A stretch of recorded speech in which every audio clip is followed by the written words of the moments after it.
any structures to work, I think everybody would say we need a bit of a clearer line from the guy at the top himself.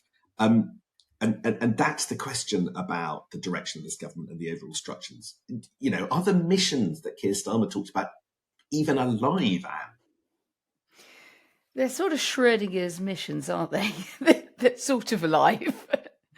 Half alive. And the problem with the original 5 was that they reflected what Labour thought it needed to focus on, things like growth, the health service, crime, that would just get them the talking points to get through the election, which they did successfully. But they did miss out asylum and immigration, which has come to completely dominate the agenda now. And the 5th mission, closing the opportunity gap, has never really felt filled out in the way that it did when Tony Blair had his big social mobility push, and later Alan Milburn and people were also involved in that. It had some figures on it that you could go to talk to about it, and occasionally something to say. So that feels like that's an area that's a bit absent under Starmerism.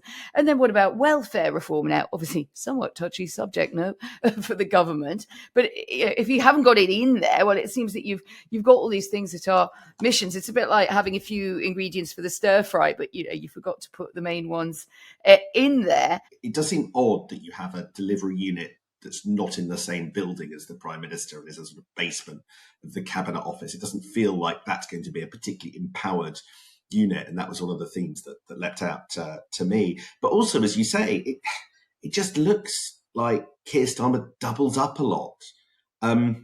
As of last night, God knows where we are this morning, if I'm being honest, but as of last night, there were 2 directors of communication, 3 policy chiefs in number 10 alone. And after a switch around in the Treasury that you were just talking about, I do wonder whether or not the sort of switch around of Rachel Reeves' advisory team means that there is effectively 3 chiefs of staff rather than the 1 that there was before. And now Torsten Bell has been boosted in the Treasury to be running the budget. Are there even 2 chancellors?